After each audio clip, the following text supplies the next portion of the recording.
Hi, teacher. How's everything? Hi, Alexander. I'm okay. How was your day?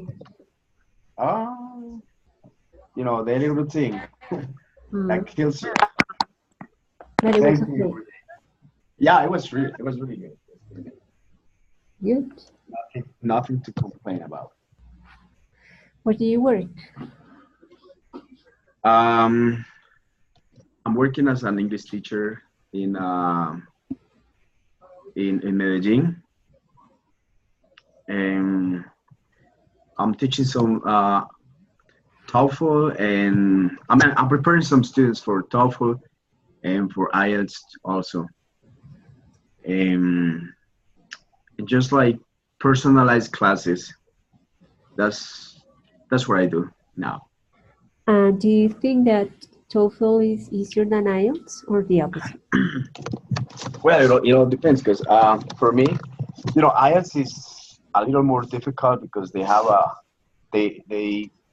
handle like Australian English, some Irish English, and some British and some American. And so I consider the IELTS is a little bit more difficult in the listening part. But like regarding the TOEFL, the speaking part is a little bit more difficult because he's talking in front of a computer. So it's not the same thing when you're having a conversation um, with someone in front of you because you feel more confident. And when you're having a computer and you're talking to a computer, it's mm, it's a little shocking for some students because they just get lost. They lose track of what they're doing. So it's a little more complicated in in the speaking. In the speaking, yeah, the TOEFL. Yeah, I've heard different students saying the same opinion that you had about TOEFL, about the speaking part. They also consider that it's It's more challenging. not comfortable to talk to Yeah, the it's a lot. computer. And besides, they only have 1 minute to organize their ideas, and then they have other minutes to say all the information in an organized way. Oh, look at Fernando Jose. He Yeah, supervises the exams. Oh, that's a yeah, good thing. yeah. He just wrote that. Um, Nice. yeah, it's a good experience, and Mm, um, and evaluating and assessing the speaking part and the writing part is also interesting. yeah, actually, it is. I think there's a lot. I think the easiest part of those exams is the listening for me, because they just, I mean, while you're listening to the exam, to the conversation, you can just check in the circle, like fill in the circles, and they give you the answers. But the most difficult part is one of the most difficult parts is the writing, because they're a little demanding also about that. Mm. Yes, like I don't like, for example, the writing pattern in IELTS that demands or requires the the test taker to describe the image because sometimes Mm. the images are kind of difficult and the person needs to describe the process. So if the person is not familiarized with the process in the image, it's going to be difficult to explain. I think that part is difficult. But Yeah, that's true. Mm. Totally agree with you. Okay. okay, well, So let's how's start. how's how's everything with your life? How's everything? Good, a lot of work, but I like it. Do, And do you only work for this university? yeah, because I have to teach, or I'm in charge of tutoring different courses. Besides, I also tutor some students that are working on the research projects, and there is always something extra to do. I like it, but it's a lot of work, so I don't have time to work in other place. Hmm. Yeah, that's true. Yeah. Okay. Hmm. Okay, so well, I'm gonna share my screen so we can start our session with all the classmates, all the students. So welcome everybody. Anna, you just join us. Welcome. Um, Today, as usual, we will review the information that you read the previous week. And I said last time that the 3 weeks that are left, we will be reading information about neuroeducation. So the course is divided into two fields, which is social linguistics and neuroeducation.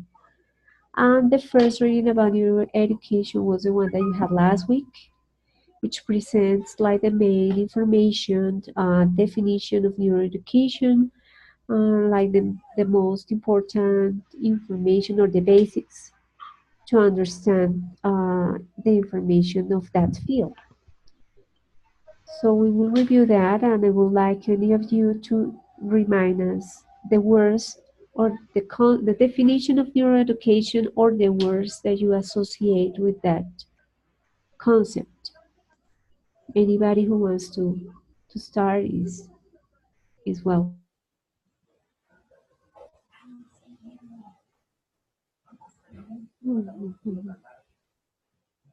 Either to mention words that you associate with the concept of neuroeducation or the definition.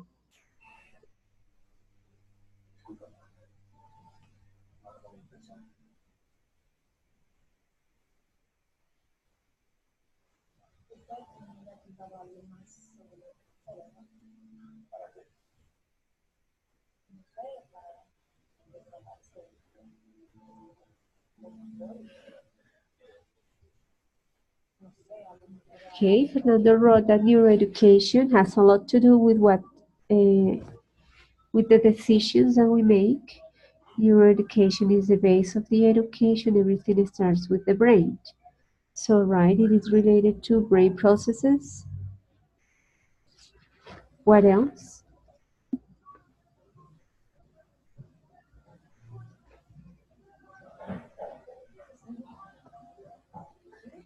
So, as Fernando wrote, it is related to feelings or emotions, right? Carolina wrote that neuroeducation tries to study all aspects which are involved in learning processes. Well, not all aspects, but the connection between brain processes. So And maybe, okay. what else?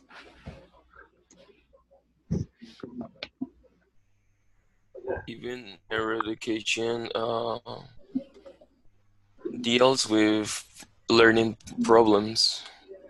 Exactly. Um, can you give us an example, or could you expand more on that idea, please, Belisario? Yeah, for example, kids who don't have, or it's hard for them to pay attention to concentrate on something. So neuroeducation studies these aspects.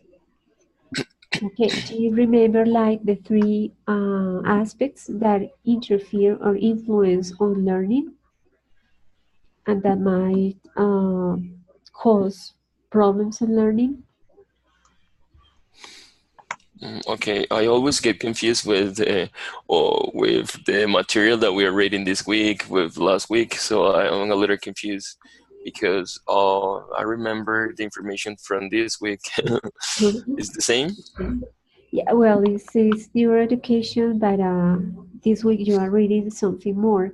Last week you read about the basics, like the definition and the brain parts that are involved in learning and in memory, and some processes that are carried out when we are children that are related to learning. Because But, now I remember that kids that are born before the normal age have learning problems. But okay, this is but that is from this week. Yeah, that's what we are reading during this week. okay. And what about the previous week? So we all have heard about people who have learning problems. And what have you heard about it? What might be the cause of the learning problem? Well, yeah, good evening, everybody. Hello, But Gustavo. I've seen that, for example, they are like kind of hardwired in a different way. For example, people with dyslexia or some kind of aphasia, they tend to confuse all letters or to language in a way, in a different way because of how the areas in their brain are connected. For example, Broca's area, and I forgot the one that connects it to two parts of the brain. Well, never mind. The thing is that the way they're connected is the way that they process some information. Okay, so connections were made in a different way, and why? Why that could have happened? What could be the reason for having different connections? Maybe some kind of accident or malformation. Okay, so it could be an accident, could be a cause, also a genetic problem could be also a cause. What other aspect? So an accident is part of environmental situations, right? So the person had all the brain parts in a good uh, condition that then with the person could have an experience related to an accident that caused a damage in part of the brain. So environmental situations can affect the brain processes or genetic facts or aspects could infer also on or have consequences on learning problems. Yeah, another aspect could be that when the kids are not stimulated, they haven't had experiences like, yeah, they have not been stimulated, probably. They All haven't right. had the enough experiences or the experiences they should have by their ages. Okay, good. So you mentioned something important, that is that the reading presents information about different ages and parts of the brain that are developed during the first 7 years and later. So what you mentioned is that probably if a person has a learning problem, is because the person was not Exposed? exactly, exposed to what needed to be exposed to develop that part of the brain. So the visual area, the olfactory area, the emotional area, etc. So the reading informs that some parts of the brain are developed during the first 7 years, and that there are some moments, special moments during those 7 years in which special parts of the brain are developed. So that if the person is not exposed to those, let's say, Experiences? well, yeah, if they are not exposed to experiences to help them develop those parts, then they will have problems later, learning problems. Yeah, for example, writing. Now, kids are being forced to write in earlier. Yeah, for example, when they are 5, they need to write in the school where I work, they need to start writing their names when they are 4 or 5, even in cursive letter. Okay, what does the book, the chapter, inform us about how children learn? I mean, is it okay if we demand children to write in the same way as we could demand adults to write?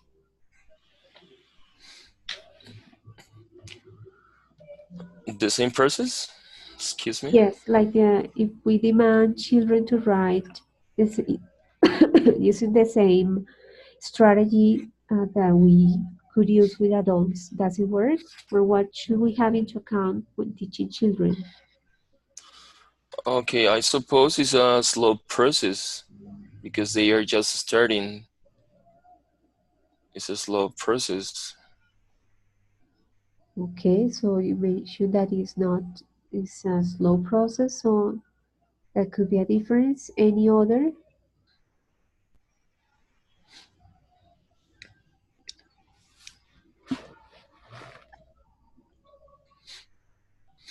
And sometimes they can do it with their fingers in different textures, like in on sand or in a mirror with shave cream or something. This is what but I don't know if this is related to this topic. Yeah, it is part Actually, of the answer. actually, I will say that we have to look for strategies like based on games or very like didactic techniques. I don't know, because like it can be a process like sitting down and repeating and repeating and repeating the way they have to write. It has to be very didactic. We have to use a lot of resources. So I'll say that it can be through games. Yes, you're right, Carolina. So, what the chapter informs us is that we need to take into account curiosity and happiness, so that children learn in a different way than adults. So, children need games, children need visual aids, they need to have experiences with hands-on activities. Yes, so that's the way they learn. Uh, do you remember how the brain, um, let's see here, how the brain selects the information that is going to memorize, what is necessary for the person to memorize the information? How does the brain select that information? I suppose that is something fun, something interesting. Good, so it needs to be something fun or interesting for the person, because everything gets to the brain through our senses. So the first part where the information goes is called the limbic system, which is in charge of Emotions. deciding if of emotions. Very good. So it's in charge of deciding if the information that is getting is interesting, is boring, is attractive, or not. So that information goes to the limbic system, which is in charge of emotions. On the left of the picture, on the picture on the left, we can see some parts of the brain that are that make the limbic system. So it's the hippocampus, the amygdala, the hypothalamus, and all other parts of the brain that have nerves connections. So the first part that receives information is that the emotional part. And if that emotional part of the brain decides that the information is boring, so then it's not going to move to the other parts of the brain that are in charge of memorization. But if the person says, okay, that's interesting, it is nice, it is something that I could use in the future, it goes to the cerebral cortex, which is this part that is the outer layer of the brain that has also different connections, and then it goes to the hippocampus, which is in charge of memorizing the information. So everything goes first to the limbic system if it is interesting. So that's why if we force students to write, but with a very, or if we force children to write in a boring way for them, using a boring strategy, or a strategy that we would use with adults, it will be difficult that they will learn it. Their brain just not going to process that. How do we know that? How do we know that information? Because neuroscience and neuroeducation are is using, or both fields are using this type of machines to scan the parts of the brain that get active when the information is being processed. So you read in the information and you watch some videos in the virtual room that talked about brain scanners and other machines that are used to get images of what is happening in the brain. That is how neuroscience got to understand those parts that are in charge of memorization and learning. I'm going to read your classmates' participation.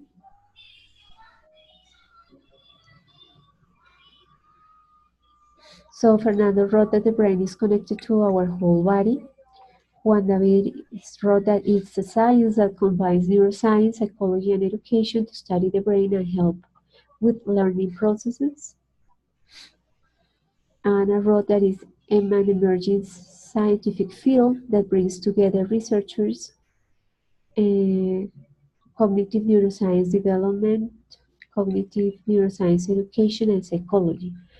So yes, the neuroeducation gets information from different fields: psychology, neuroscience, and education. Juan David wrote, it also helps specific learning problems such as attention deficit, autism, hyperactivity, among others. Right, so they inform that field informs about those problems, learning problems. Carolina wrote that through games, children learn through games, and Fernando wrote the senses, Jaime wrote that he just joined us. Okay. Jaime, welcome to the encounter. Okay. Teacher, I would like to mention something. Yes. Okay, now there are many learning problems for kids because some parents think about money. For example, a kid that is 4 and is in hardin or transition, they are not they are not mature enough to be in those grades. They are not ready. So, but parents don't care about learning. They care about if they finish soon or not to spend less money. So it produces a lot of problems, learning problems. I have seen that it happens. And older schools that are so demanding, the kids have to study a lot or study writing. I know a bilingual school here in Bucaramanga that is called New Cambridge School. I don't know if you have heard it. So kids, when they are in transition, they need to write a lot, and they have evolutions every week, English, Spanish, and they need to dedicate a lot of time in order to learn how to write words properly. Yeah, you are right that there are different types of schools that are working with different methods and methodologies, and they are not taking into account the natural development of the brain and what the brain needs for specific ages. So we can see some students at some schools that do not behave like children for on one part, and on the other they learned by memorization. So by the end of 10 years of study, what they really know or what they studied was forgotten because it was not memorized. It was memorized for a moment, but it was not connected to something that they consider important for their lives or useful in the future. And if there are no connections with that reality, the information is forgotten easily or faster. So, for example, in our field, we have different methods and methodologies to teach. And the first one of the first methodologies was the audiovisual, audiolingual methodology, which was like to present information and have students repeat. But that doesn't help the students or people to memorize information and use it later. So there are other methodologies like projects, working on projects that focus students' attention on something that they are interested in and help them to make connections, those emotional connections, and to understand what they are studying. And those type of methodologies are more successful because students learn uh, for a long time, not just for the year or just for the month or just for the test, but they learn for the future and they develop the skills. So learning is present when new approaches and new methodologies are used. So that's true. What you said, Belisario, that's true. I would like you to tell us, like any of you, to tell us how do you think this information of neuroeducation that you read last week can help you to teach English? How can you apply that information to teach English? Well, I would talk to about learning in general. If you know what the sorry, if you recognize what's the problem the kid have, and you can develop a plan to teach him something. For example, there are some kids who have problems with understanding words or written speech. So you should present them with videos and audios. Or there are some kids who are uh, uh, how do you say that in English? Actually, it is ADHD. ADHD, and you should use more like physical responses with on the problem you identify from the kid.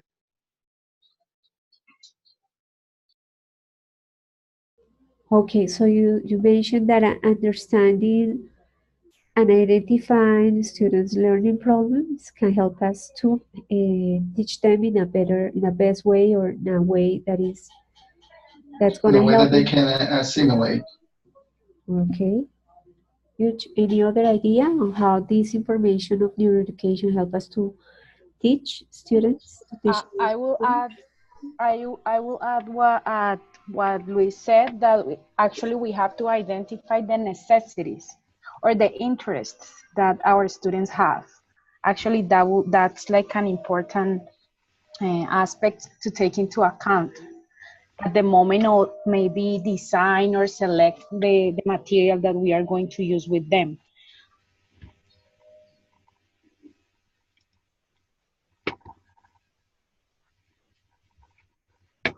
Yes, Carolina, you are right. So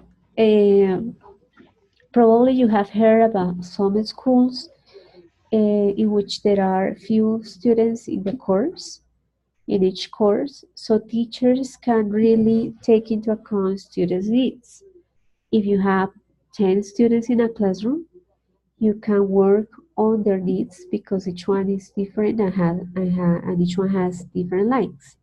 So it is easier to apply those methodologies in classrooms with a few students. Yes, actually, at the school where I work, we call that differentiation. So we give like we can I mean I can say like it's like different strategies or resources to our students, but it's yeah it's like to attend or to accomplish like what the students need. Exactly. So that's very different to, let's say, public schools where we can have 40 students or 45. So it's impossible to address all the students' needs because we don't only That's have true. one classroom, but we will have 7 different classrooms with Of 45 or 40 course. students. So we could have the best, we could have like the knowledge, the necessary knowledge, but we have that load of work and that number of students, that's gonna be more difficult to help them. So we need to we could probably apply projects in those classes with that number of students, but the work won't be the same if we compare it with classes with 10 students. To be honest, like Yes, yeah, some that's of you, true. That happens in private schools only. yeah, there are some private schools that have 35, 40 students in the classroom, and it's difficult to deal with all those needs. Yes. And maybe some of you have had that experience. Uh, some of you will have it in the future. So we will, with that number of students, we will do our best. But if we really want to make big changes, we will need to work with few students to take into account their needs and help each one to get their best. Well, I'm going to read other comments. Fernando wrote that he had played a game. He has played a game in class called "What I Touch, What I Feel, and What I Smell." So, Fernando, could you please explain more? Give us details about that game. How does it work? What are the results that you have got with the students?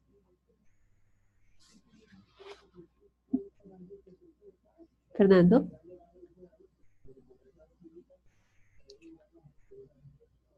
Oh, yeah. Fernando, are you there? Okay, so I'm gonna continue reading. Anna wrote, I use games in my class or sometimes use manual arts. Games and manual arts. Yeah, so games work games work well, and the reason why they are successful is because usually people think games are fun and they like it. So again, if we go to the information of neuroscience that tell us that if the brain selects information that is considered uh, interesting, fun, or useful, then that information will go to the other parts of the brain that are in charge of learning. So that's why games are successful or are useful for learning and teaching. Carlos wrote, the goal of neuroeducation is to solidify a scientific basis in teaching and learning. The field uses the latest findings from neuroscience, psychology, and cognitive science to inform education and consequently teaching strategies. Okay. Fernando wrote, when you know that what areas you need to work with and how a student learn or what they feel is easier to work with them. Carolina, Carolina wrote, we need to identify the necessities of our students. And Fernando wrote, for example, some students hate English, so you need to engage them with different activities. Reading exercises, the kids have to explain blindfolded. They have to write what is in the texture light. Okay, so probably those are the details about the game that is uh, the game that involves feelings. So they need to explain what they feel. Anna wrote that she uses videos and readings and music.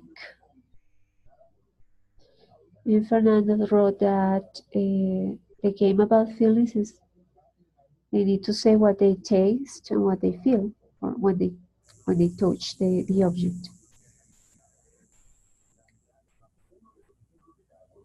So Anna wrote also that she uses music. Okay, and Fernando explained that he had students work on explaining what they feel. So I guess they eat something and they have to say if it is bitter, salty, or sweet. Okay.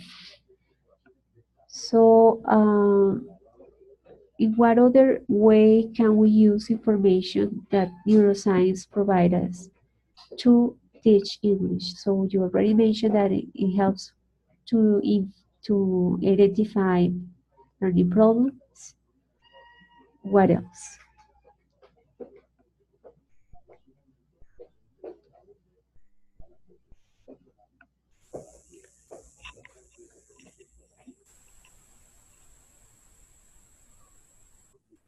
Anna, how can we Teacher, use? Yes, hi.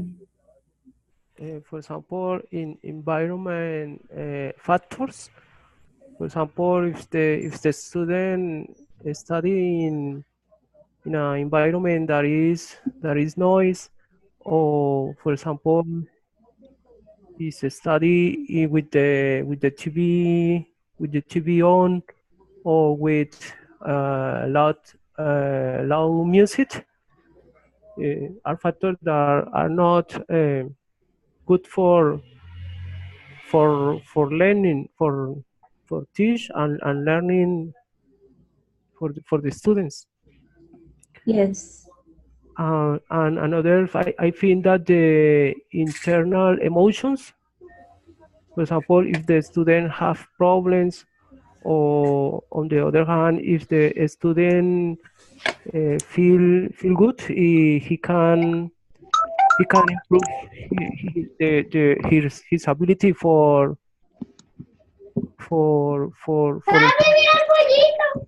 improve his skills.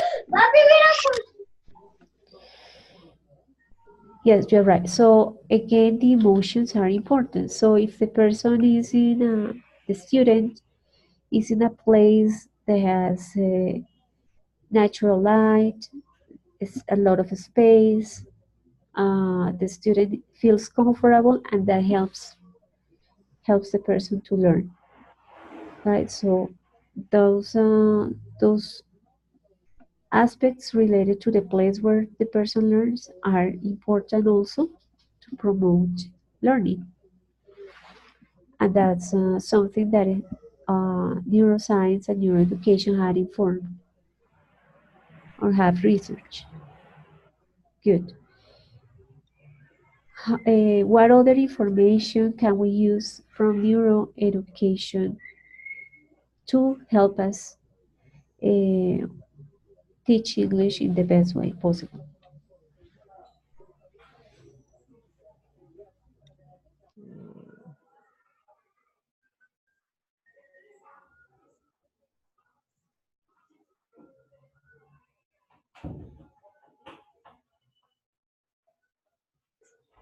What are the differences uh, among adults, adolescents, and children regarding writing, the writing processes?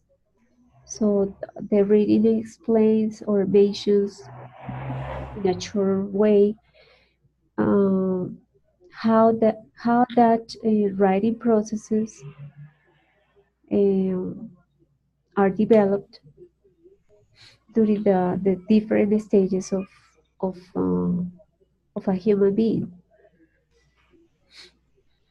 Yes, good Hello, evening, teacher. teacher. Sí, teacher. Go ahead. Felix? Thank you. Well, plasticity is related with the different stages of development of kids, and according to that, they perceive all external or environmental, yeah, and maybe actions or obviously through learning, and it is what the plasticity is refers, yeah, in this case, and each stage or age of kids have a specific characteristics of learning. Yeah, for example, on first stages, according to some studies that had been made for educators. I remember a specific educator. There are two educators that I read on the article you sent us on platform, but uh, this this also use the experimentation, yeah, and in order to discover some skills that are proper of kids at first age, yeah, at first age of life. Mm. And for example, for start, one of these is communication. The babies start with communication, and that depends that a baby years later are able to have a good maybe writing and yeah, and according to transmit or the transmission of this information for the first ages. Yeah, on the other hand, at some ages that when the students are at school learning, uh, also they keep learning according to some specific characteristics. They are what plasticity is exactly. Yeah, external characteristic that not not are a part of learning, but take part of learning. That is what I think. Okay, Felix. Somebody else wants to add information about what's the difference in the development of children, adolescents, and adults regarding the writing process? Teacher, hello. Hello. What I read in the reading, one of the points that was most important is that children before 8 years old, parents and teacher had to develop as much as possible his his communicative ability of speech. Yeah, because it's more difficult to develop this kind of ability, yes, after these years of age. So we have to to create as a teacher a good strategy so that children can have different or can be very enthusiastic to learn languages, yes, before this age, so children can start developing and in growing this ability of speech. Okay, so you mentioned that the reading informed about the communicative processes need to be taken into account during the first 7 years. Yes, before 8 years old. Yes. So after you can even develop this area, but it's better when you have this process uh, before 8 years old. So it's not impossible. Yes, to learn to develop the communicative ability, but it's better so that you can start developing. You can start developing this area in these stages. Okay, I have other questions. So if we have, when we write, we need to take into account, we need to have clear concepts. So that is called semantics. Yes, when we have clear idea on the concepts. Sorry, teacher, I don't get the question. Yeah, I'm saying that when we write, we have to we need to have clear ideas on the concepts, which is called semantics, but we also need to have ideas about semantics, which is like the way we organize, the ways words are organized to create a sentence. Okay, And, teacher, I don't. but well, and then we No. also need to, have information about grammar so we can write properly, right? So what does the reading tell us about the development of semantics, syntax, and grammar? Okay, teacher, I don't have this point this moment person. I don't get it. Okay, then. Okay. Somebody remembers that information? Well, I think I do. Luis, what do you remember? Well, there are certain strategies by which children learn language. And for example, there's a segmentation. We talk really fast, but little children are somehow able to tell those sounds apart, and that's why sometimes they use two or three words to refer to something. At least in Spanish, for example. Mm, let me think. Well, they just connect the words together, and they call the noun as that. They also have some other strategies. For example, looking at people when they're speaking or when they point at things, and they have other. Well, there are many methods by which they acquire words. For example, when they know, for example, when you tell them that something is a dog, ese es un perro, that's a dog. If you tell them that's an animal, they say that it's not an animal, it's a dog. At least on the early stages. That's something called exclusion, double exclusion. They cannot assign the same tag to one thing that already has a tag. So there are many strategies by which they mm, acquire the semantics, acquire the words. Exactly. So what you mentioned is right. So the first aspect of writing that is developed is semantics, Can you because hear me? children learn. Yes, we can hear you. Children learn the concepts or the definitions or the meaning of different words. So while children learn the meaning of different words, uh, it takes a while for them to learn that meaning. So that's what happens during the first years. And what about semantics And what about grammar? Teacher, I have something to say about that. For example, the kids from my school, they're in second grade. They struggle a lot with the way they write the words, and that's because their brain hasn't organized the information yet.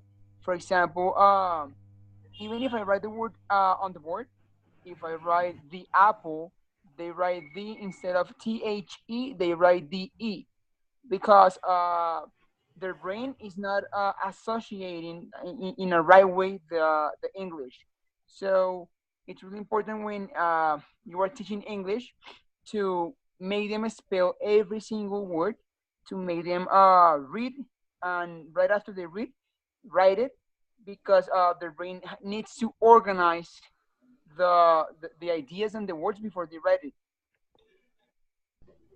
Okay, so writing and understanding the meaning of isolated words is like the first part of the writing process, and is what humans do during the first 7 years. What about semantics and grammar? When do people develop those skills, or that when do people learn that information according to the reading?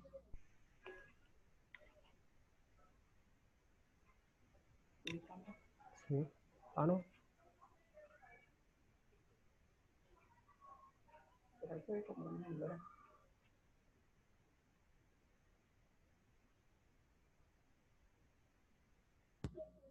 Does anybody remember when do people learn how to organize or create sentences and how to use grammar?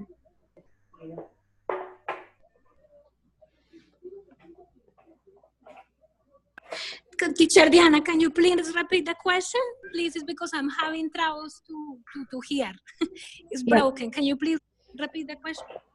Yeah, so during the first 7 years, people learn the meaning of the words, yes? Okay. And they learn how to write isolated words. When in the process of writing, and at what age do people learn semantics, which is how to organize ideas to write sentences? Okay. Thank you.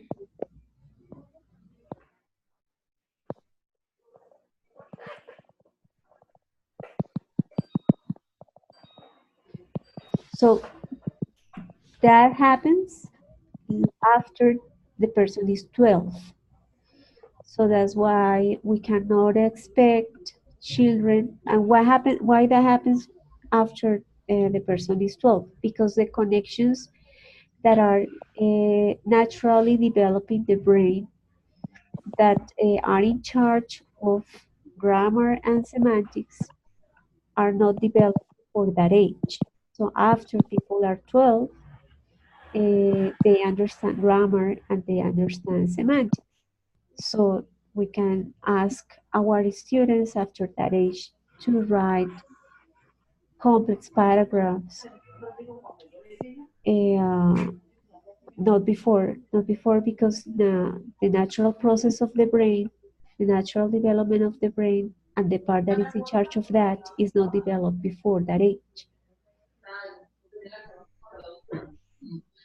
But they do learn some little grammar before they get to that age, right?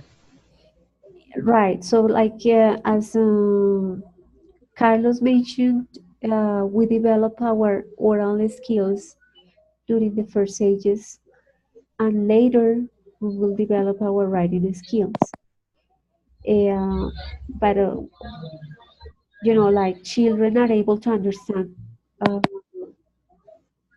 Children, let's say 10-year-old, are able to understand complex ideas, but they are not able to produce them in a written way, to write it. They are able to. I would like to. Diana? Yeah, sorry, just I'm having a lot of trouble.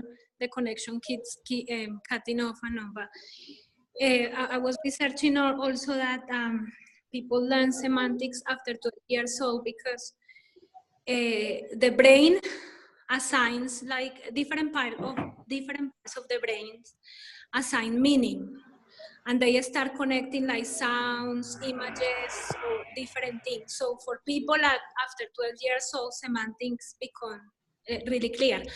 People are, it's easier for people to learn like the order, how the grammar goes, like for example, where the adjective goes, the noun goes, article. So the connections in the brain is clear for people where each item or which grammar item goes. So people are able to understand complex meanings. So people are able to understand the meaning of words, the order, and the person start connecting and building sentences. So it start becoming clear the whole semantic structure in the brain after the age of 12. Right. Okay. So far we have mentioned that the information is about or the information that neuroeducation shares can be used in our field in order to understand what information we can teach to students of different ages. So we cannot teach children, adults, and adolescents in the same way. So children will need activities that they are considered interesting and fun, and those activities will be different to adults and to adolescents. Yes. Yes. So Otherwise, they will get bored. they will get bored. So we cannot ask adults to use Play-Doh to create an animal. So that's very boring for an adult, but that's really fun for children. So the way to approach learning needs to be different according to the age, so that we really catch students' attention according to their likes and according to their age. Then other thing that help us to learn to teach in a better way, that is information that is shared by neuroscience and neuroeducation, is that about how to deal with learning problems, and also those parts of the brain that are developed at certain ages, so that we can either teach something that is complex or something that is easy according to the age. So I haven't heard Alexander and Anna, so I would like if any of you remember brain plasticity, what does it refer to? What's that about?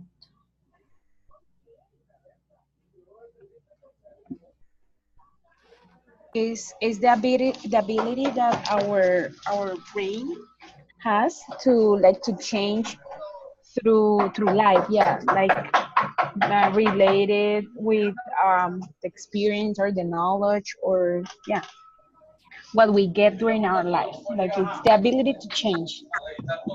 I would say Yeah. like brain plasticity will be something like when you use a plate clay, for example, a doll, that you're able to stretch it and do different things. Brain plasticity is when you allow your brain to learn new things. Okay. Well, Yeah, it also okay. refers to the ability. Sorry, it also refers to the ability that the brain can be, modified by the learning or experience. It's like, in other words, the brain is able to learn and to store new information, and, or even change. It's like this process occurs at any age throughout life. Exactly. That's what I think. Yes, that's right. And what is the connection between the concept of synapses and brain plasticity? Well, the new brain connections are made as the brain changes its own shape throughout the life cycle, and it's worth saying also that this brain plasticity fades over time. So the way a children learn, or the rate that a children it's very faster and easier than an adult's brain. Okay, the way children learn is faster than adults because what happens with synapses during the childhood? Because they can create more connections faster in less time than adults. Right, so connections that are called synapses are more frequent. Uh, the number of connections are bigger during our childhood than in a during the adulthood age or during the adolescent age. As to say, those connections like solidify over time. So even with children in this moment, they can create more connections. They're not able to keep them for a long time and store in a long term memory. But adults, they already passed through the high plasticity stages, and they kept the information that is more relevant for them, most important, and they can recall it even after longer periods of time. Okay, so but it can also happen during childhood. So children can store information in their memory for a long time, but only if the information went through Repetition. yes, was considered interesting for them. So although they can make more connections during that age, it is not that if they are exposed to different sports and different type of knowledge and they are going to learn everything, it doesn't happen that way.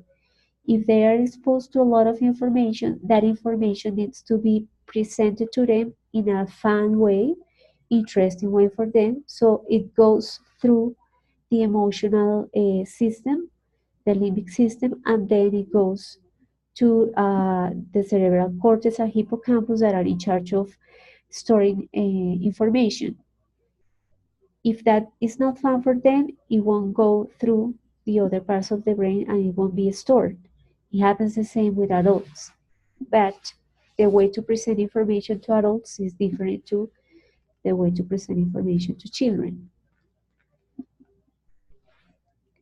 Good. So can adults learn? Can adults learn anything? Yes, of course they can. Yes, teacher. It's Exactly. gonna be more difficult. Yeah, but it's not impossible. Not only difficult, but it's gonna take longer. Yeah. But it depends on the way you present the information. So Yes, that's true. connections are made when we are adults. We make less connections than when we are children, but we actually can learn anything at any age if we think that is relevant, interesting, important, etc. If not, there won't be any learning there. Yes, it's very similar of what we're talking about. Yes, is that we had to make the curiosity, we had to create some aspects in adults, yes. We had to start acting like we were kids. Yes, because when we are adults, it's sometimes more difficult to create these emotions, yes. Because sometimes we are, I don't know how to say this, but more worried, stressed out. They are more stressful in the situation in our environment, yes, because of work. We have more problems. So when you're a child, you're just worried about I don't know, about eating, about playing, about learning. Yeah. So I think this is one of the most difficult things when you're learning as an adult something new, that you have a lot of things in your mind and it's more difficult to get focused on this. But I think with a correct way and the correct tools, we can create this motivation and many things that adults can learn easier. Okay, Carlos. Going back to what we will face in real life in our classrooms, and what Carolina mentioned at the beginning, the place where she works, they take into account la enseñanza diferenciada. So if we all know that people are different, everybody is different, and likes are different, and the way well somebody consider is boring, other person thinks is interesting. So how can we deal with all those differences in a classroom? Uh, Maybe Carolina can tell us a little bit about the methodology that they use at the place where she works and how they deal with those differences. Yes, actually, like we are just implementing that, but the way that we do it is, for example, we present to our students the topics or the context to through different like resources at the moment when they have to produce or to yeah like to give us something. We give them a lot of options. For example, if they have to talk about living beings, so they can do it through a video, through a story, or a picture, or a comic. Actually, we give them like the opportunity to choose what is the way they want to present or to do things. And actually, for example, when we design evaluations or tests, we use like we try to give them more I don't know, like more, not more easier, actually, not like easier, I'm sorry, it can be, I don't know, like better explain, I don't know how to say that. Actually, yeah, like it can be more friendly to the students, like design things different. Actually, that's the way that we are starting doing it. Okay, when you say that students are allowed to present information in different ways, could you give us an example of a class in which the students need to work on one topic, and what type of topics do they have to research probably, or to present? Yes, for example, I'm going to present about, okay, give me a minute. For example, we are going to talk about politics, I don't know. So I give to the students, I like to work by stations, and I do like rotation time. So for example, in the first station, I put a video. In the second one, I can put a picture so they can interpret it. Then I put a short story or a definition, and they move through those stations. So that's a way that I can expose to my students like the information or the content, like in different ways. I don't know. That's something that I do, and I'm still learning about this, but that it's a way that I do it. Okay, and what do they have to present after they go through the stages? Actually, for example, that's like a summary of what they have learned or what they have understood.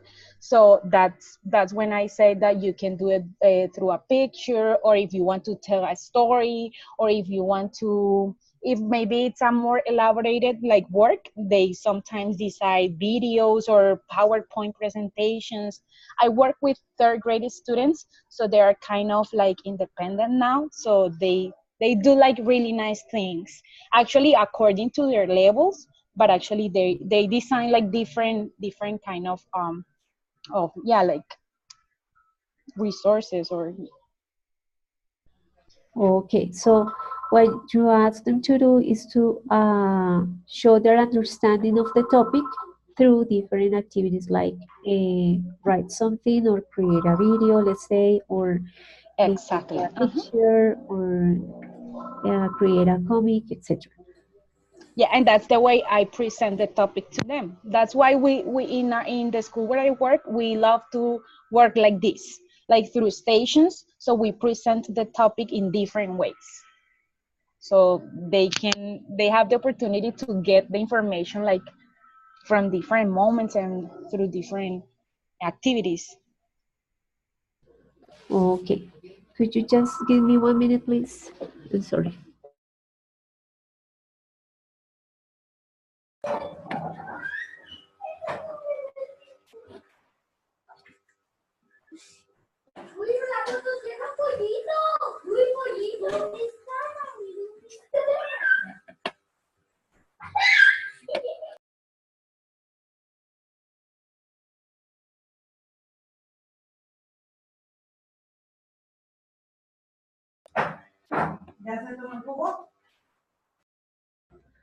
Okay, I'm back.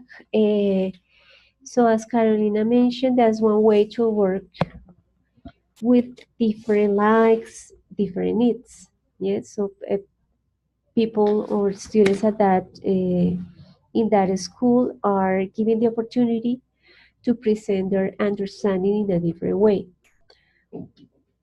Other way to have students or to take into account students' differences and likes is to have students work on projects. So they decide the topic they want to research. And what the teacher does is to have students work in groups and to guide students. So everything is not planned in advance, but there is more freedom for the students uh, to choose the information and to research and then make decisions about how to present the results of the research. Is a different approach. It is being used for some schools in Bogota, for example, those that are connected with the idea of new education and new methods. But otherwise, what we have is what the traditional way we have been teaching, which is to have students understand some information, practice that, and then produce. Right? So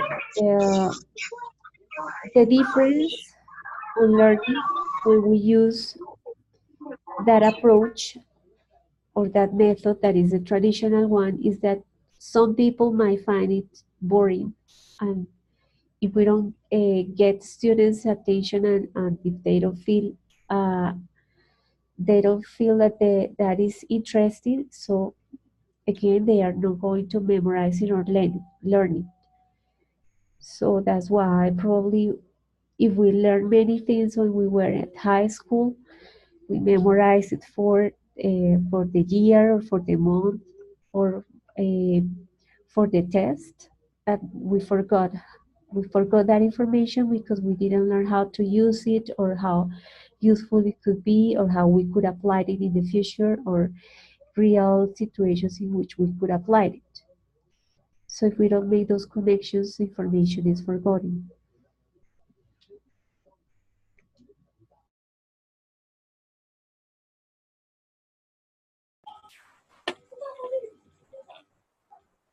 Okay, here Julian wrote that synapses is slow.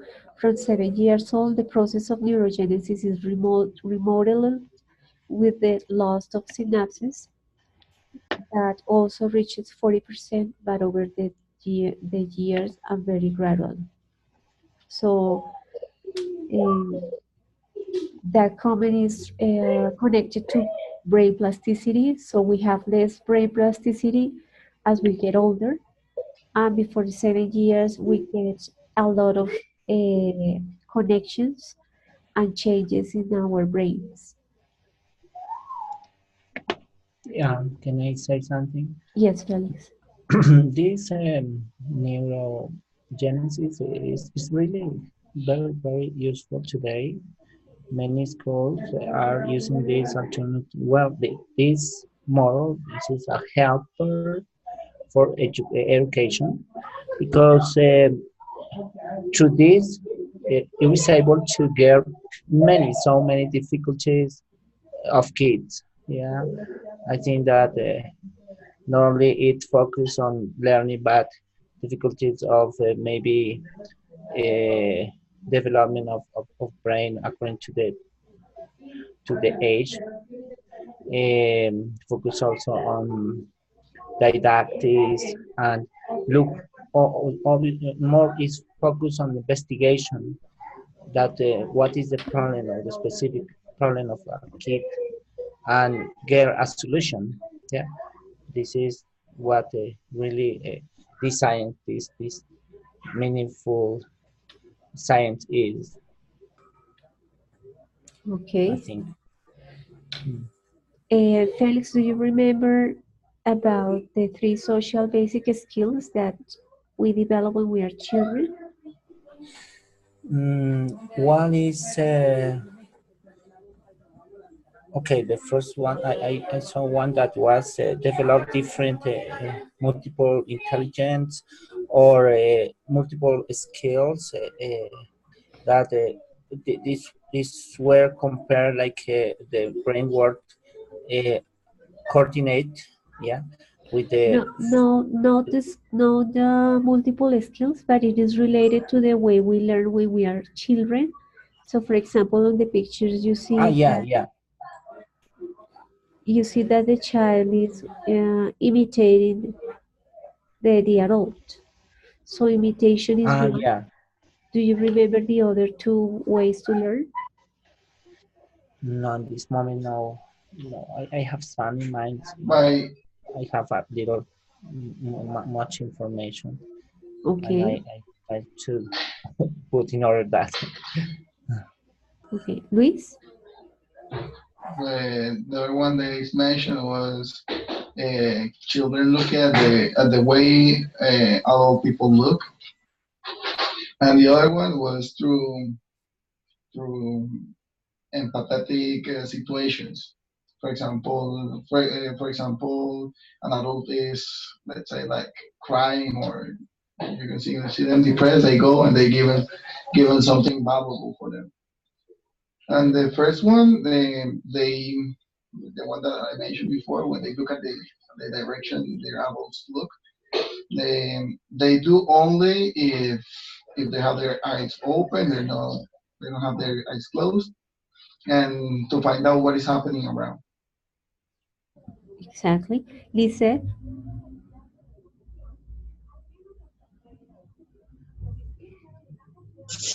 Lisa, you raise your hand.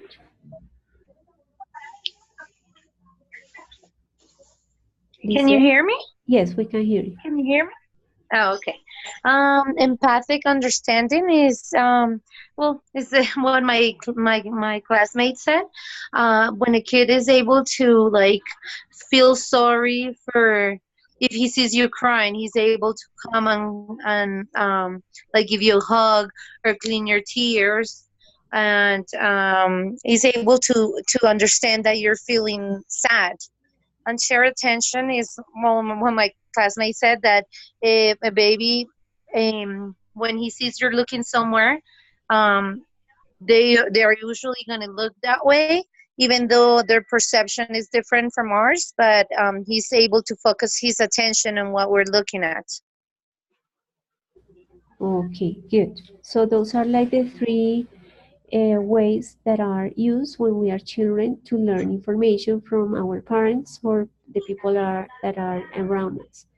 So we imitate a lot. We take into account what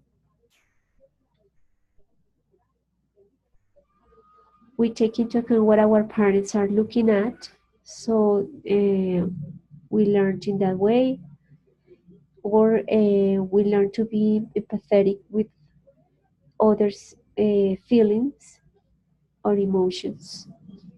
Uh, so those are like the three social basic skills that we develop when we are children. Is there any information in those readings, in those chapters, that you probably don't understand, or that you would like to expand more, or something that you want to add?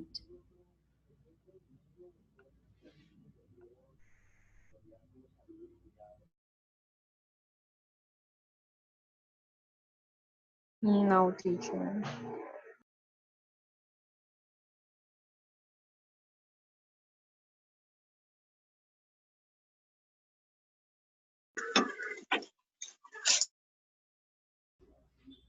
Does any of you have any experience teaching children, adults, or adolescents that is connected to the information that we reviewed here that you would like to share with all of us?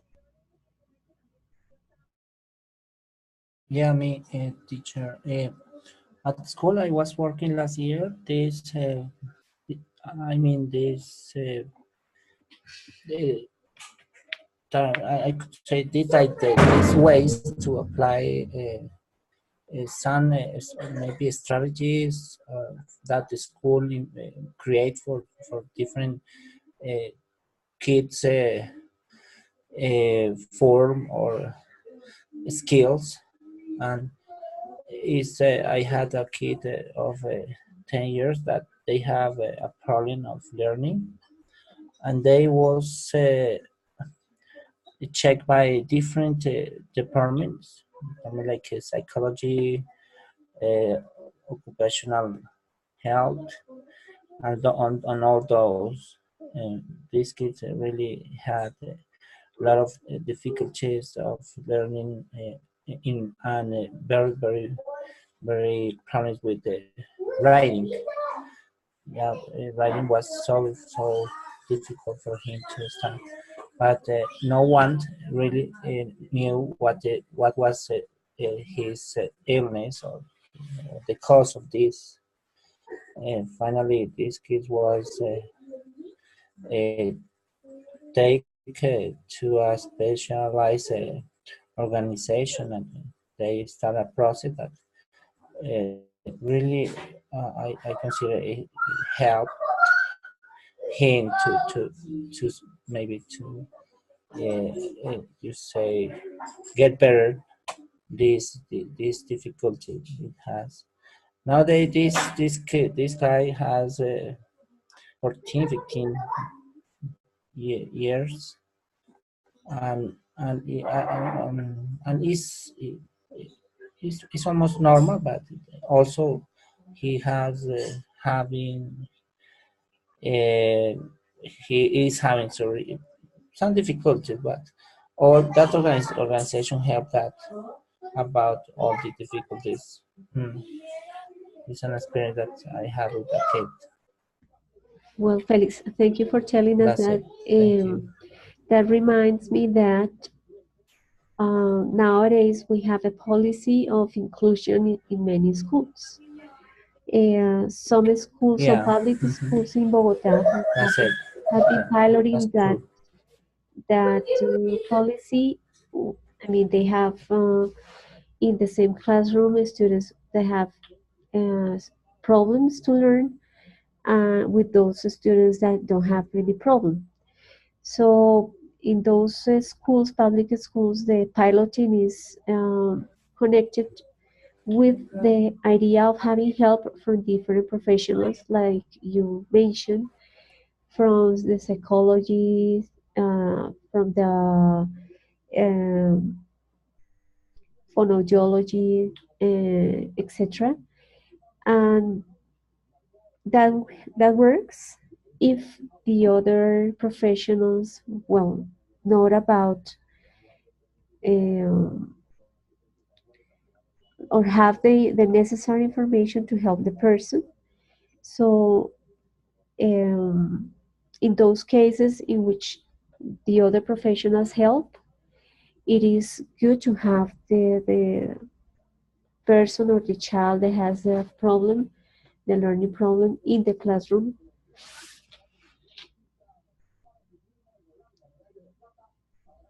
It is good because the other students will help them, will help that person to learn, and the social interaction will help both the person who has the illness or the learning problem and the other ones who don't have it to be more sensitive about different situations and problems.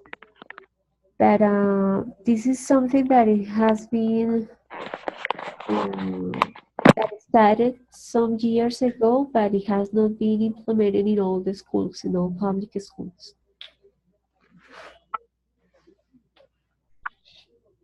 Okay, good. Any other comment, experience you want to share?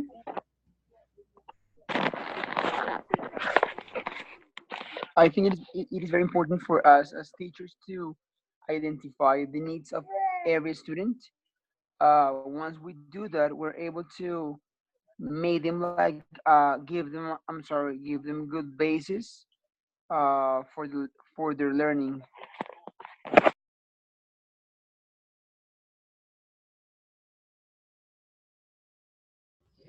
Fernando, yes, that's very important.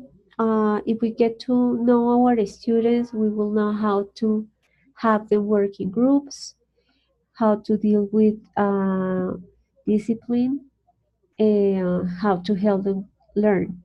If we have discipline problems in the classroom, it's not possible to teach any English. So we need to address first, we need to know first our students so we know how to deal with discipline and how to deal with other issues that we need to face in the classroom. So when we control that, we can actually teach some English and help them to learn. Mm-hmm. Okay, good. Any other comment or question?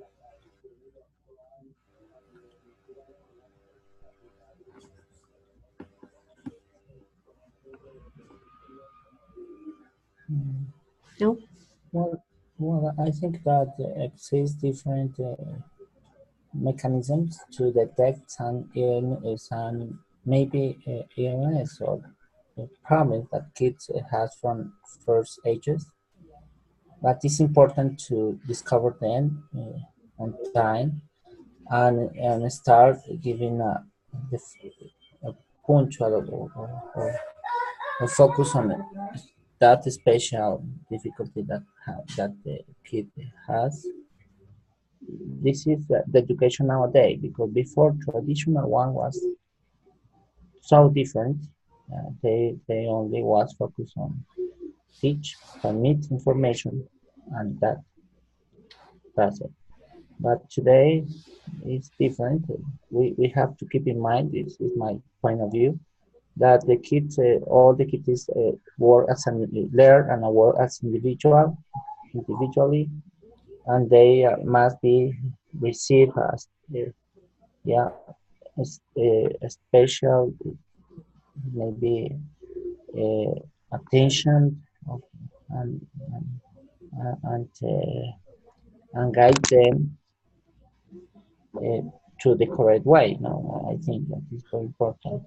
Many schools are adopting that this psychogenesis or yeah, many different by starting the kid and discover on time because many times all the disease start from the first days of the at the moment that the baby is in the uterus and he is making up in there and yeah all those come together with the kids. Many kids are different so many difficulties problems nowadays and they are discovered many years after that.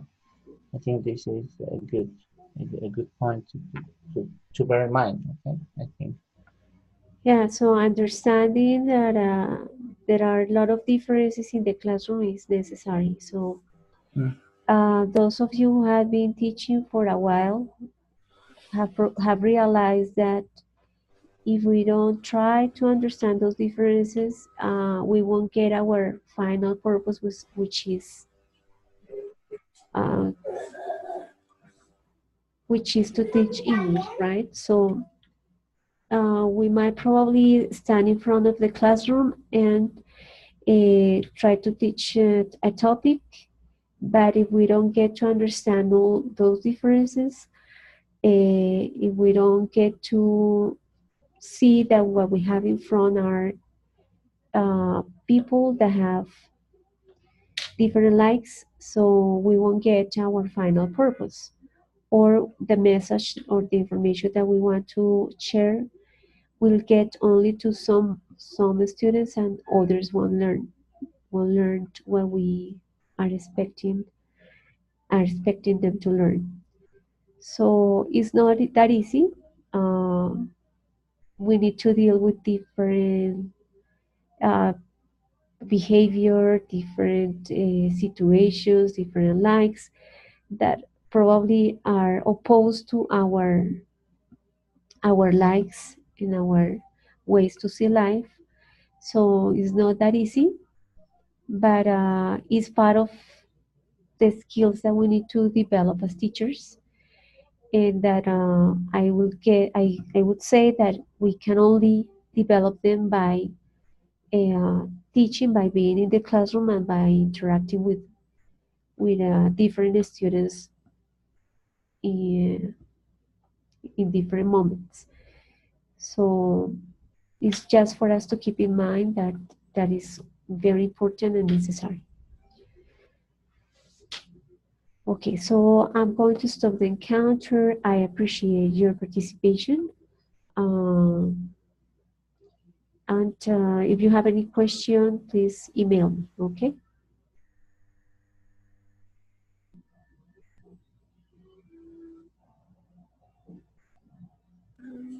I have Thanks a for requirement, Okay, please. teacher, thank you. Okay, thank you all. So have a good night. Bye, teacher. Thank you. same Bye to bye. you. Thank you very much. Teacher, Good thank you. night, everyone. Bye. Teacher, could you send this or upload this to the platform, please? Is these slides? Add the slides. Okay, I will publish it in the virtual room under the link of the Okay, encounter. thank you. All Okay, right. goodbye. Okay, bye bye, everybody. Okay, thank you. Thank you so much. You're welcome. Bye bye.